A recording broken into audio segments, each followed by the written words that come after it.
കുറച്ച് ഒച്ചയ്ക്ക്. ഗണേശൻ സാറേ എന്താ വർക്ക് ചെയ്യുന്നത്? Professional audit forum auditor. സാറേ എത്ര ദിവസമായിട്ടാണ് ഇവിടെ വന്നിട്ട് ചോറ്റാനിക്കര ക്ഷേത്രത്തിൽ? Around 250 peoples coming today. Sir ഇതിന് മുമ്പ് എത്ര ക്ഷേത്രങ്ങൾ തമിഴകത്തിൽ we are doing mostly this is a 299th temple. തമിഴകത്ത്? Tamil Nadu, Andhra. First time in Kerala entry. This is a Chotanikara. First time Chotanikara.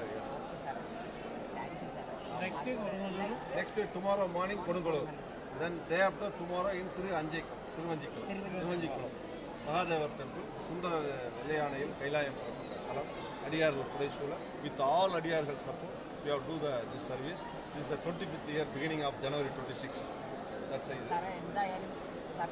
All the support, the admin, the Kovil temple admin is a very good, excellent coordination. ഏതായാലും ചോറ്റാനിക്കര ദേവീക്ഷേത്രത്തിൽ വന്ന് ഇത്രയും നല്ല കാര്യങ്ങൾ, നല്ല പ്രവൃത്തികൾ ரொம்ப சந்தோஷமா இருக்கு. இந்த நாங்களும் அடியார்கள் சார்பாக ரொம்ப பெருமையாக நினைக்கிறோம். Third time you are the selecting of the councillor of this இது. இன்னும் மென்மேலும் வந்து பெரிய அளவிற்கு பக்திக்கும் பக்தர்களுக்கும் பொதுமக்களுக்கும் சிறப்பாக நீங்கள் செய்யணும். அரகர சிவசிவ.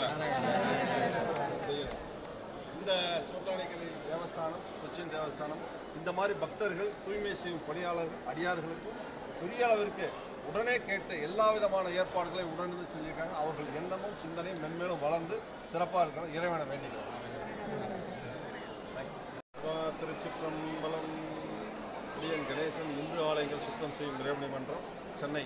இது வந்து தமிழகம் எங்கும் உள்ள திருக்கோயில்களை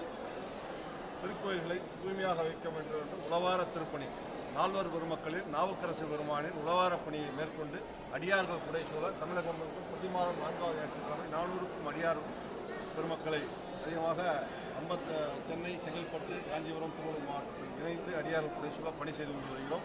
இந்த பணியில் முக்கியமாக உளவார பணி மேற்கொள்வதில் ஆலயத்தின் அனைத்து விஷயங்களையும் பூர்த்தி செய்யும் அளவிற்கு பணிகள் மேற்கொள்ளப்படுகிறது. முதலில் அந்த பணியில் தலையாய பணியாக ஒவ்வொரு கோயில்களும் அடியார்களை உருவாக்குவதற்காக தூய்மை நலன் குறித்த, பாதுகாப்பு குறித்த பக்தர் கோடிகளிடையே விழிப்புணர்வை ஏற்படுத்தி வருகிறோம். அந்த விழிப்புணர்வு முடிந்தவுடன் பிளாஸ்டிக் ஒழிப்பு குறித்து துணிப்பை வழங்கும் நிகழ்வு மற்றும் மரக்கன்று என்விரான்மெண்டல் சுற்றுச்சூழல் பாதுகாப்பு கருதி துணிப்பை வழங்கும் பணி மற்றும் மரக்கன்று நடுதல் மற்றும் லோகக்ஷேமத்திற்காக ஒரு கூட்டு பிரார்த்தனை, இப்படி 50 பணிகளை நமது அமைப்பின் சார்பாக பிரதி மாதம் செய்து கொண்டு வருகிறோம். இது 299வது பணியாக நமது கேரளாவில் இன்றைய நாளில் சோட்டானிக்கரை பகவதி அம்மன் திருக்கோயிலில் கிட்டத்தட்ட 250க்கும் மேற்பட்ட அடியார்கள் துணை சூழ்ந்து இந்த பணியானது செய்யப்பட்டது. இதற்கு திருக்கோயில் நிர்வாகத்தின் கொச்சின் தேவஸ்தானம் சார்பாக நமது திருக்கோயில் நிர்வாகம் ரொம்ப அற்புதமான ஒத்துழைப்பு வழங்கி சிறப்பான முறையில் இப்பொழுது விழிப்புணர்வு திருவீதி விழாவும் நடைபெற்று அடியார்கள் உழவார பணி மேற்கொண்டார்கள். திருச்சிற்றம்பலம்.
முதல் முறையாக நமது கேரள மாநிலத்தில் அரங்கேற்றியது. பக்தர்களிடையே விழிப்புணர்வு ஏற்படுத்துகிறோம். ரொம்ப திருக்கையில வாத்தியங்கள் ரொம்ப அற்புதம். வழாய்கள் ஏந்தி பன்னீர் திருமுறைநாதரை சுமந்து ரொம்ப சிறப்பான முறையில் நடைபெற்றது. தொடர்ந்து நமது உலகார பணி இருக்கிறது. தரிசன நேரம் முடிகிற தருணத்தினால கைலாய வாத்திய அடியார்கள் வந்து தவறாக எடுத்துக்கோங்க. நீங்கள் ஓரம் வச்சுட்டு உடனடியாக எங்களோட வாங்க. நம்ம பார்த்துட்டு வந்து பணி வேற இருக்கு. நம்ம வாத்தியத்தை இது பண்ணிப்போம். சரியா? உடனடியாக எங்களோட வரணும். அடியார்கள் எல்லாம் இப்போ என் கூட வந்துடணும். யாராவது ரைட்ல இல்ல லெஃப்ட்ல போயிடாதீங்க. கேக்குதா?